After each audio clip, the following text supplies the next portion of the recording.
And good afternoon, I'm Dan DeRose with 19 News, and welcome to a brand new series that we're starting here at Channel 19 titled "And That from Someone Who Knows." This is something that has been in the back of my mind for my entire 25 plus year career as a journalist. We're going to let you in on the inside of some of our most impactful stories. It occurred to me that when we send our reporters out in the field, when we go out in the field, when we do interviews, oftentimes only certain segments end up in our newscasts. We're generally given a minute and a half, 2 minutes to share a very impactful story. And how do you do that? How do you chop up an interview that has so much heart, so much feeling and emotion on so many different topics? You're going to be hearing from family members who have gone through tragedy, through triumph, through the good times and the bad times. And you're going to hear the entire interview instead of just a small segment of that interview. So let's get started. Earlier this week,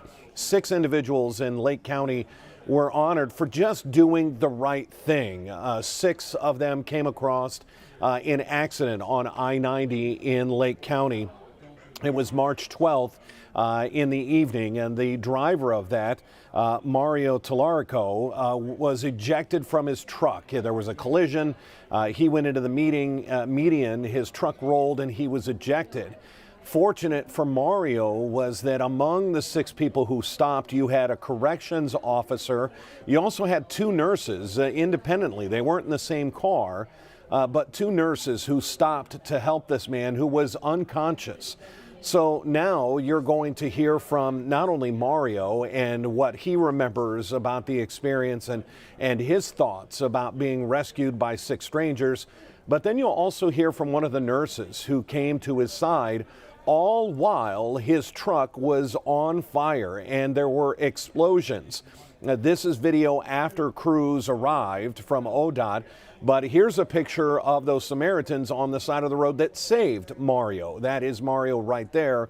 And again, they were honored in a ceremony this week by the Concord Township Fire Department for their work in saving Mario. So now, from someone who knows, in their own words, you're going to hear Mario's interview. Take a listen. I couldn't remember. I just remember getting on 90 on 44. It was clear, it's fine. I set my cruise. That's the last thing I remember. I started to come to in a helicopter. I remember that.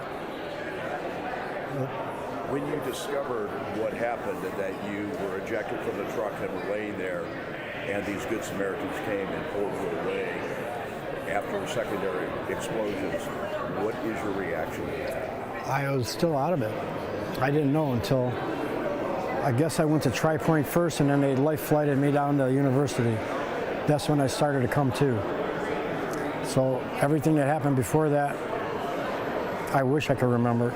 When you discovered what they had done, what was your reaction? There's no words. There's no words. I think they were all put there for a reason, man. It's like a team was put together at that time for a reason. What does it mean for you to be right here? Pardon? What does it mean for you to be here in this moment? All them people, they were amazing.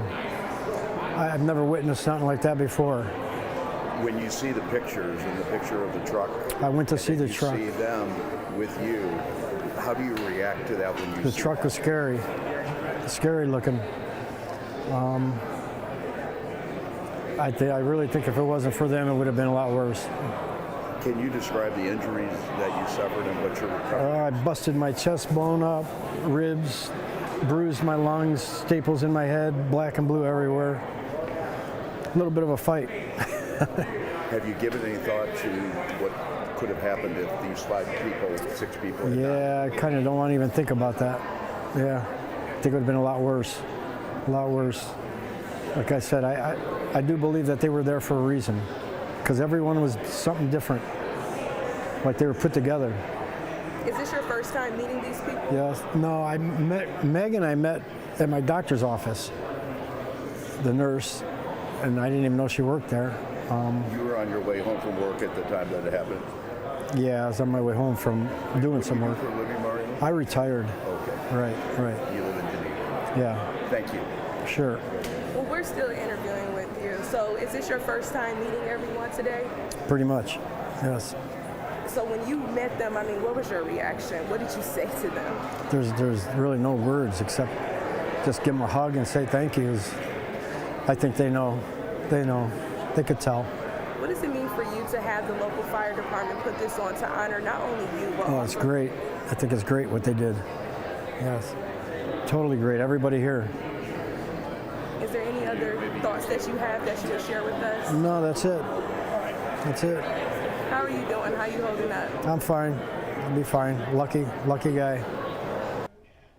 And that from someone who knows. That's the idea of this news series, is that you got to watch the entire interview of Mario, who was saved after that crash on I-90. Saved by 6 individuals he never knew. And you have to stop and think, what if they hadn't stopped? What if these 6 individuals hadn't been in the right place and that truck would explode not once but twice as he is laying in the median? Obviously you can see the crews after they arrive, but this is before they were able to pull him away from that vehicle. We're going to take a quick pause, a quick break, and when we come back, you'll hear from one of the 2 nurses who just happened to be in the area, who happened to stop and save his life.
And welcome back to From Someone Who Knows. Again, a new series here on Cleveland 19.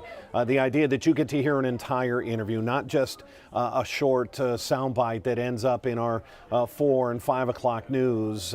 We are continuing to tell the story of the 6 strangers who jumped into action this past March and save a man who had been ejected from a crash. He hit the median. We're talking about Mario Tallarico, 65 years old. That man had been ejected, and not one but 2 nurses. You can see Megan Dwyer right there jumping into action. There was also a corrections officer who just happened to be in the area and also jumped into help. So now from Megan, the nurse who jumped into action, even after in the back of her head, the words from her husband that told her to never ever stop on the highway or on the freeway, she knew she had to do something when she saw a body lying in the median. Take a listen now from someone who knows, Megan Dwyer, as she saved a man's life. Driving home from my my shift at Metro Health. It was about 8 o'clock at night, and I looked up ahead and I thought that I was seeing like a fire starting. And as I got closer, I realized it was a vehicle that was on fire. And I was driving by slowly just to be cautious, and I looked out my window and I saw that the driver was laying out of the vehicle, kind of face down in the median. So it was at that point that I just thought, oh, you know, this looks pretty bad. We should stop and help. I should stop and help. Okay, and then what did you do when you stopped and got out of the car? The next thing, you know, I stopped, I got out of the car, There was a truck driver that did stop, thank goodness, and he was able to stop traffic so I could get across into the median. We went over, we were kind of just checking the vehicle briefly to make sure there was nobody else inside, and then trying to get everyone away from the vehicle so if it exploded, no one was hurt. I went over to the gentleman and just was trying to assess him the best I could. He was laying face down. Someone gave me the cell phone where I was on the phone with 911. You know, we were trying to feel for a pulse, and then the truck actually did explode. So we all kind of dispersed to safety, and then we came back, and it was then that we decided we needed to like move him away from the burning vehicle. So we all came together and lifted him the best we could and got him over to safety. Was he unconscious when you got to him? Yes. Yeah. And what was going through your head while all of this is going on? I mean, you're thinking, I just got done on a 12-hour shift at Metro. Yeah. I just want to go home, I'm exhausted. You see this, and you decide, yeah, what are you thinking? I was just thinking that I really would love, you know, first of all, I wanted to move him safely. We needed to roll him over really safely, kind of stiff as a board. And what's going through my head was really just, I want him to open his eyes. I wanted him to open his eyes. So when we got to the safety, to the other side of the road, he just lifted his leg just the tiniest bit when we laid him down, and I realized then, like, okay, he's kind of coming to.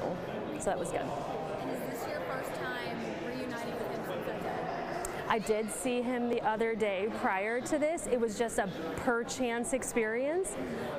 We happened to be in the same place, and someone else pointed out that, like, hey, I think you guys might know each other. So I did see him a few days ago. And what was that like? What is it like seeing him here today?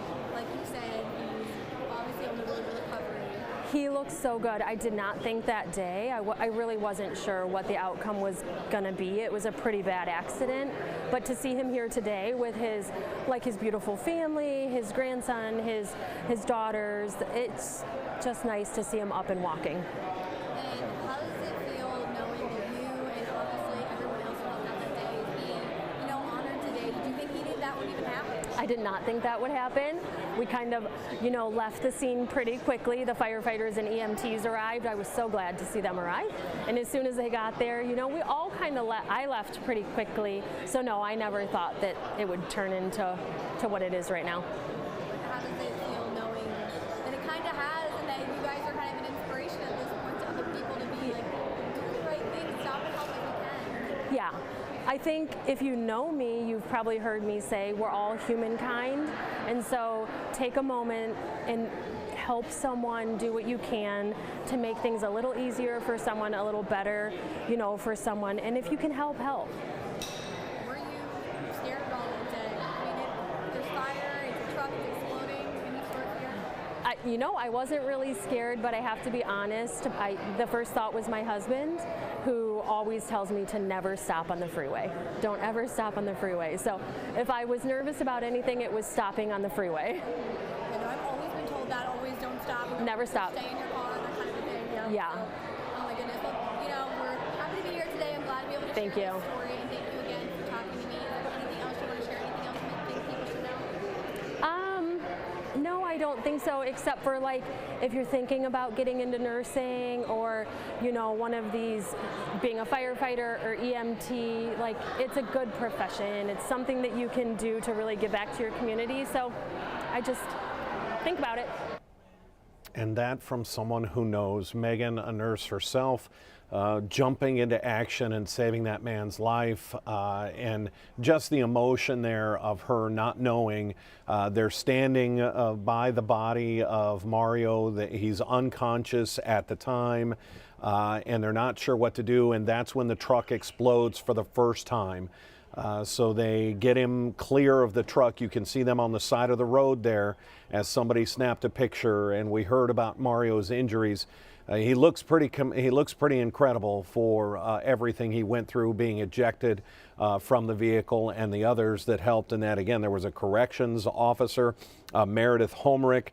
We heard from Megan Dwyer. There was also another nurse, Janelle McSky, and Jessica Presley among those who jumped in to help. Just an absolutely incredible story, and that's what this series is going to be. It's more than just the 2 minutes you're going to get in our broadcast. It is a chance to see all of the emotion, the entire interview when we do this. So every week, whatever our most impactful story is, whatever the most impactful interview that we find, we're going to bring it to you here in their words, because they are someone who knows. Until then, I'm Dan DeRose with 19 News. Have a good afternoon.